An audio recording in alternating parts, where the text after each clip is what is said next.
Bismillahirrahmanirrahim. Assalamualaikum warahmatullahi taala wabarakatuh. Yang saya hormati barisan para pensyarah penilai Tuan Haji Muhammad Yusof bin Abdullah dan Puan Haslina binti Muhammad. Saya, Afifah binti Sukur, akan membentangkan laporan hasil kajian saya, iaitu penggunaan SCATO dalam meningkatkan kemahiran operasi tolak dalam lingkungan 10 dalam kalangan murid prasekolah. Kita bergerak kepada pendahuluan. Mengapa saya memilih kemahiran operasi tolak dalam pengenalan dalam kajian saya? Kerana kemahiran matematik merupakan satu bidang ilmu yang melatih kognitif untuk bekerja secara sistematik dalam membuat keputusan menurut IZAR 2009.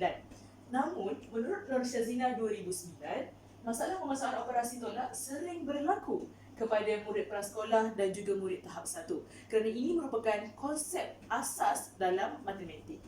Dan kesannya, pembinaan pemahaman konsep dan keupayaan menyelesaikan masalah dalam matematik akan terjejas menurut Norli 2015. Dan ini akan merencatkan pemahaman murid terhadap kemahiran matematik yang lebih kompleks lagi. Kita bergerak pula kepada konteks kajian dalam kajian ini. Pengkaji, iaitu saya, telah menjalani praktikum fasa 2 di sebuah sekolah di daerah Batu Pahat. Dan saya telah dipertanggungjawabkan untuk mengajar murid prasekolah dan saya mengambil inisiatif untuk mengajar subjek matematik awal bagi kemahiran operasi tolak yang telah diajarkan oleh guru prasekolah kepada murid prasekolah ini. Maka saya telah merujuk kurikulum standard prasekolah kebangsaan, iaitu standard kandungannya ialah MA 3.2, menyelesaikan masalah operasi tolak dalam lingkungan 10. Tapi mengapa saya mengambil kemahiran operasi tolak dalam lingkungan 10 saja sedangkan yang ini dalam lingkungan 18? Kerana saya mengambil pandangan Jean Piaget iaitu konteks pengajaran murid perlulah secara berturutan iaitu daripada mudah kepada yang sukar. Ini kerana bilangan 10 ini amat dekat dengan murid khususnya kerana kita punya anggota badan seperti jari pun mempunyai bilangan 10 dan ini memudahkan murid untuk memahami konsep asas operasi tolak. Kita pergi kepada refleksi PDP. Dalam kemahiran operasi tolak ini saya telah menggunakan kaedah membilang menggunakan jari pada awalnya. Dan saya menyedari bahawa kemahiran kaedah ini tidak mampu untuk menarik minat murid terhadap pengajaran saya. Dan ini akan memberikan kesan negatif kepada pemahaman murid terhadap pengajaran saya. Dan kaedah PDP yang tidak menarik bakal menghilangkan fokus murid dalam pembelajaran menurut Norli 2015. Oleh itu, saya telah mengambil pendekatan dengan membina SCATO sebagai bahan bantu belajar. Seterusnya, bahan bantu mengajar yang baik dapat memberi kesan positif kepada murid dari aspek motivasi intrinsik menurut Kamarul 2010. Hal ini demikian, apabila motivasi intrinsik murid itu meningkat, maka sifat ingin tahu murid itu juga meningkat terhadap PDPC yang berlaku dan mereka akan mengambil tahu apakah pengajaran yang sedang berlaku dan mereka akan memperoleh kefahaman terhadap konsep pembelajaran tersebut. Mengapa saya katakan bahawa SCATO ini sebagai satu bahan bantu belajar yang menarik? Kerana SCATO ini mempunyai elemen visual, kinestetik dan taktil yang dapat merangsang diri murid secara optimal menurut Sohaila 2015. Kita bergerak pula kepada fokus kajian. Fokus kajian saya yang pertama ialah untuk menyelesaikan masalah murid prasekolah yang tidak menguasai kemahiran operasi tolak dalam lingkungan 10. Hal ini demikian kerana murid yang tidak menguasai konsep dan kemahiran asas matematik akan menghadapi masalah pemahaman konsep matematik yang lebih kompleks lagi menurut Hafiz dan Nik Muhammad. Dan kemahiran operasi tolak adalah konsep asas yang sering diaplikasikan dalam kehidupan seharian menurut Kamarul 2010. Dan apabila murid prasekolah tidak dapat menguasai kemahiran ini, dia akan merencatkan emosi dan juga internet mereka dalam meneruskan kelangsungan hidup pada masa akan datang. Seterusnya, yang kedua, fokus kajian saya adalah untuk memperbaiki amalan PDPC dengan menggunakan bahan bantu belajar yang sesuai dengan keupayaan murid. Kepelbagaian kesepaduan kaedah dan amalan perlu mengikut keupayaan murid dari aspek konektif, afektif dan juga psikomotor menurut Munusami 2013. Seterusnya, bagi pengumpulan data awal saya telah menggunakan 3 kaedah untuk mengumpul data awal. Kaedah yang pertama, saya menggunakan kaedah pemerhatian. Dan ini ialah hasil pemerhatian saya. Saya menggunakan instrumen senarai semak dan saya mendapati hasil daripada pemerhatian saya, 2 orang murid telah tidak mencapai item-item yang saya telah tetapkan, iaitu item yang pertama ialah dua orang murid ini tidak mampu menyelesaikan masalah operasi tolak dengan menggunakan batang aiskrim, dan akhirnya mereka hilang fokus terhadap PDPC dan akhirnya mereka tidak dapat menyiapkan tugasan yang diberikan. Seterusnya, saya juga mengumpul data awal dengan menunggu bual guru prasekolah di tempat saya berpraktikum. Dan hasilnya sini saya ingin ketengahkan bahawa menurut guru prasekolah ini, tahap penguasaan murid dalam kemahiran operasi tolak berada di tahap pertengahan dan mereka ini tidak faham tentang bagaimana konsep penolakan itu berlaku. Okey. Dan yang ketiga, saya melaksanakan ujian diagnostik untuk saya memilih peserta kajian saya untuk saya laksanakan tindakan saya dalam kajian ini. Okey. Ini ialah pemilihan fokus kajian saya, ada 4 bahagian. Yang pertama, kebolehtakbiran. Penetapan objektif dan persoalan kajian yang jelas memastikan kaedah pengumpulan data dapat ditadbir dan dianalisis. Yang kedua, kepentingan kajian ini penting untuk dilaksanakan bagi menyediakan murid yang menguasai konsep asas matematik, khususnya dalam kemahiran operasi tolak dalam lingkungan 10. Hal ini demikian kerana ketidakfahaman dalam sesuatu konsep pembelajaran akan merencatkan minat dan fokus murid untuk belajar dalam pembelajaran yang seterusnya. Menurut Sulaiman 2005. Okay, bagi kebolehgunaan pula, penggunaan skato secara hands-on dapat meningkatkan kebolehgunaannya sebagai BBB yang berkesan. Hal ini demikian kerana saya mengambil pendapat Jean Piaget 1962. Pembelajaran secara hands-on dapat merangsang diri murid serta dapat membina kefahaman konsep secara kendiri. Dan akhir sekali, kawalan, iaitu bilangan peserta kajian yang kecil dan fokus kemahiran yang saya ingin tingkatkan memudahkan kawalan kajian ini untuk dilaksanakan. Okey, kita bergerak pula kepada objektif dan persoalan kajian. Objektif kajian saya kemukakan 2 objektif. Yang pertama, meningkatkan kemahiran menyelesaikan masalah ayat operasi tolak dalam lingkungan 5 terhadap murid prasekolah menggunakan bahan bantu belajar skato. Dan yang kedua, meningkatkan kemahiran menyelesaikan masalah operasi tolak dalam lingkungan 10 terhadap murid prasekolah dengan menggunakan bahan bantu belajar skato. Kita bergerak pula kepada persoalan kajian. Yang pertama, adakah penggunaan bahan bantu belajar skato dapat meningkatkan kemahiran menyelesaikan masalah ayat matematik operasi tolak dalam lingkungan 5 dalam kalangan murid prasekolah? Yang kedua, adakah penggunaan bahan bantu belajar skato dapat meningkatkan kemahiran menyelesaikan masalah ayat matematik operasi tolak dalam lingkungan 10 dalam kalangan murid prasekolah? Jika kita lihat di sini, persoalan kajian ini adalah selari dengan objektif yang saya telah kemukakan. Seterusnya, bagi pelaksanaan kajian ini, saya telah menggunakan model kajian tindakan Kedwin 1946 dan Ledlaw 1992 sebagai panduan sepanjang saya melaksanakan kajian ini. Kita lihat ini ialah gelungannya. Yang pertama, mengenal pasti aspek amalan. Sebentar tadi saya menerangkan refleksi PDP, saya menerangkan bahawa kaedah membilang kaedah penolakan menggunakan jari adalah tidak efektif dan saya telah mengambil kira kaedah dengan dalam fasa merancang untuk membina bahan bantu belajar skato. Seterusnya, langkah yang ketiga, melaksanakan tindakan. Dalam pelaksanaan tindakan ini, saya menggunakan skato dalam 4 kali intervensi kepada peserta kajian saya. Yang keempat, melihat kesan kajian. Saya ingin melihat adakah kesan penggunaan skato ini memberi kesan positif ataupun sebaliknya kepada peserta kajian saya melalui analisis dan hasil dapatan saya. Dan yang kelima, saya membuat refleksi sama ada penambahbaikan yang perlu ditambah kepada penggunaan skato untuk ianya bertindak dengan lebih efisien lagi. Okey.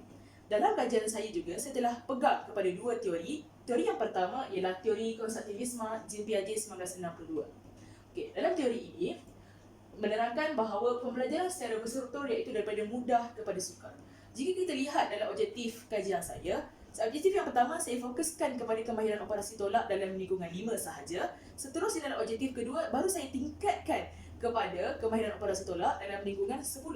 Okey, seterusnya pembelajaran secara hands-on dengan menggunakan skato. Dan teori yang kedua saya pegang ialah teori pelaziman operan E.L. Thorndike 1949, iaitu saya menggunakan hanya satu aktiviti tetapi dilaksanakan secara berulang kali. Dengan hal ini demikian kerana pengulangan aktiviti secara berterusan akan memperkukuhkan hubungan antara rangsangan dan juga gerak balas.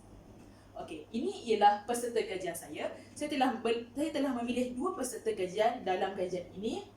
Dan kita lihat setelah melabelkan peserta kajian A dan peserta kajian B, kedua-duanya berumur 6 tahun, iaitu murid prasekolah saya. Dan peserta kajian A ialah seorang murid lelaki dan peserta kajian B seorang murid perempuan. Ciri-ciri peserta kajian A ialah seorang yang aktif namun kurang fokus di dalam kelas apabila PDPC yang berlangsung tidak mampu menarik minatnya. Berlainan pula dengan peserta kajian B. Peserta kajian ini seorang yang pemalu dan mudah hilang keyakinan diri. Tetapi mengapa saya memilih kedua peserta kajian ini? Kerana peserta kajian ini memperoleh markah yang paling rendah ketika menduduki ujian diagnostik. Kita lihat di sini adalah skor hasil ujian diagnostik bagi peserta kajian A, peserta kajian B. Lihat peserta kajian A hanya memperoleh 1 sahaja yang betul berbanding 7 soalan, manakala peserta kajian B memperoleh 2 sahaja yang betul berbanding 7 soalan. Okey, kita bergerak pula kepada pelaksanaan tindakan. Ini ialah pelaksanaan tindakan saya. Bermula dengan ujian diagnostik, bergerak kepada ujian sebelum intervensi untuk melihat pencapaian semasa dan untuk membuat perbandingan sebelum dan selepas intervensi. Dan dilihat di sini saya melaksanakan 4 intervensi dan diakhiri dengan ujian selepas intervensi. Okey, jika tuan-puan melihat intervensi pertama dan kedua saya, okey, intervensi ini saya fokuskan kepada kemahiran operasi tolak dalam lingkungan 5 sahaja kerana saya ingin mencapai objektif kajian yang pertama. Begitu juga dengan intervensi ketiga dan keempat, saya fokuskan dalam kemahiran operasi tolak dalam lingkungan 10 kerana saya ingin mencapai objektif kedua dalam kajian saya. Dan ujian sebelum dan selepas intervensi mengandungi 12 soalan, iaitu 5 soalan dalam lingkungan 5 dan 5 soalan kemahiran 5 lagi soalan dalam lingkungan 10 bagi kemahiran operasi tolak.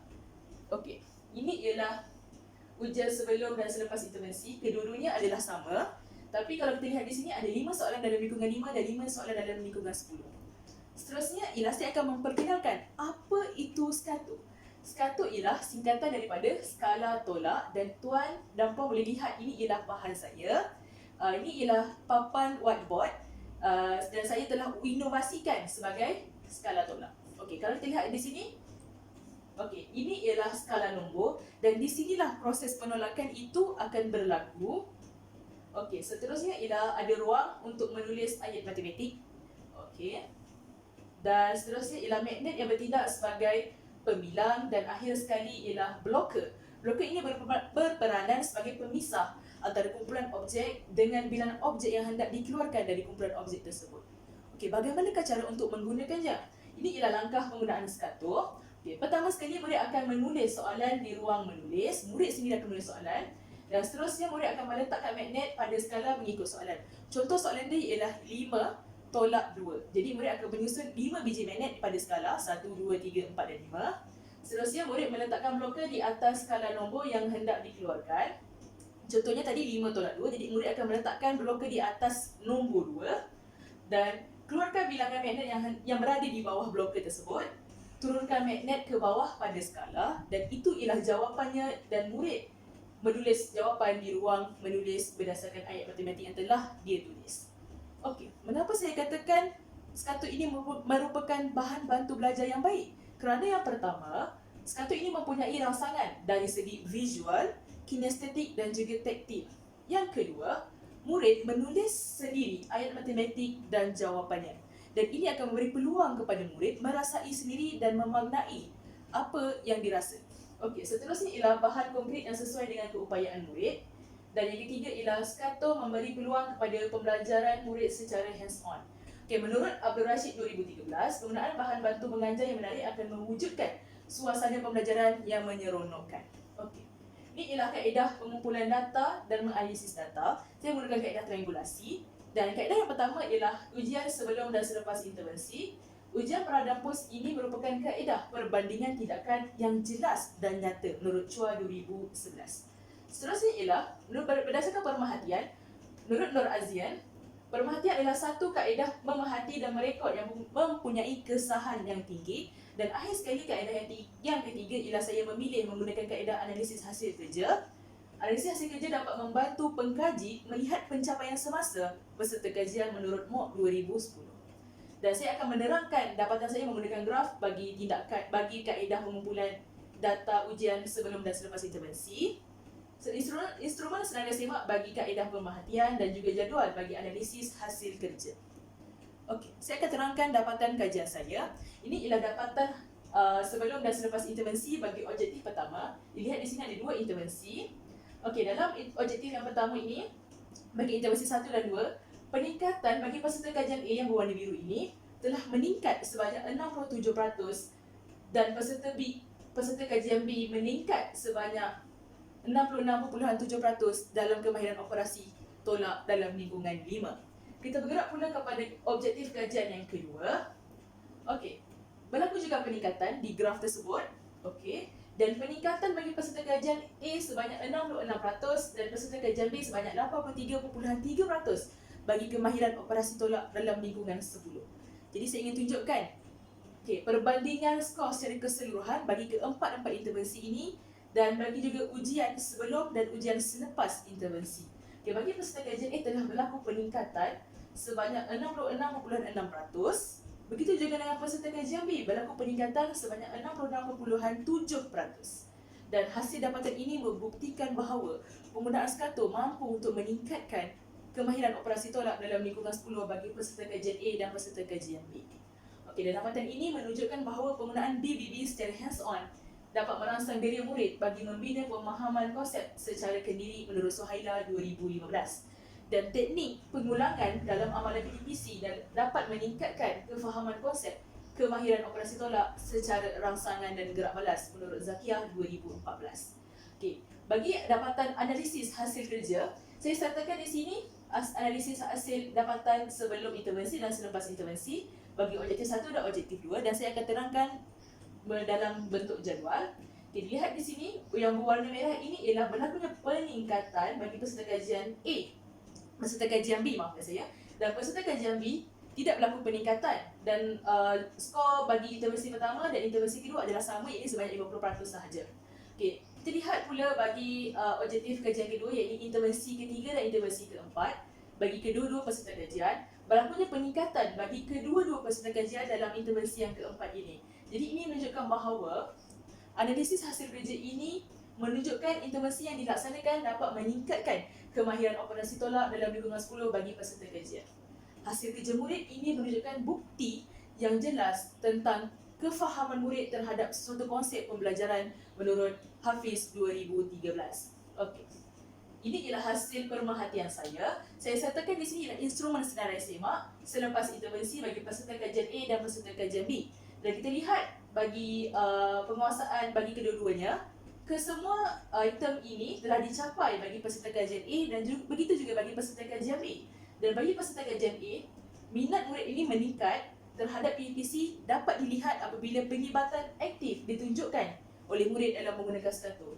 Begitu juga bagi murid peserta kajian B, murid ini telah berupaya untuk menerangkan konsep operasi tolak kepada rakannya, dan kedua-dua dapatan hasil pemerhatian ini menunjukkan bahawa peserta kajian ini sudah menguasai kemahiran operasi tolak dalam lingkungan 10. Dan menurut Kamarul 2010, tingkah laku dan keupayaan komunikasi murid terhadap konsep pembelajaran menunjukkan kefahamannya dalam pembelajaran. Secara rumusannya ialah kita mengetahui bahawa penggunaan SCATO dapat meningkatkan penguasaan murid dalam kemahiran operasi tolak dalam lingkungan 10. Hal ini demikian kerana SCATO ialah bahan konkret yang sesuai dengan keupayaan murid dan dapat membantu pemahaman murid dalam kemahiran asas matematik menurut Zakiah 2014. Seterusnya, SCATO ini juga ialah memberi peluang kepada murid untuk merasai pembelajaran secara hands-on, dan aktiviti hands-on memberi peluang kepada murid untuk mengalami pengalaman pembelajaran yang sebenar dan bermakna menurut Norley 2015. Dan yang terakhir, saya telah dapat memperbaiki amalan PDPC saya dengan teknik pengulangan amalan PDPC dapat meningkatkan kefahaman konsep kemahiran operasi tolak secara rangsangan dan gerak balas menurut Anizah dan Mazlan 2014. Cadangan penambahbaikannya ialah saya ingin menambahbaikkan dari segi teknologi maklumat dan komunikasi, kerana penggunaan TMK ini dalam amalan PDPC dapat menarik minat murid terhadap pembelajaran untuk konsep pembelajaran ini. menurut Nur Azian 2010. Seterusnya, saya cadangkan skatur ini untuk dihasilkan menjadi satu kit permainan, dan yang terakhir, penggunaan skatur ini dalam kemahiran asas matematik yang lain seperti kemahiran operasi tambah dan juga kemahiran membilang nombor. Okey, ini ialah rujukan saya sepanjang pembentangan ini. Okey, sekian sahaja daripada saya. Sekian, terima kasih.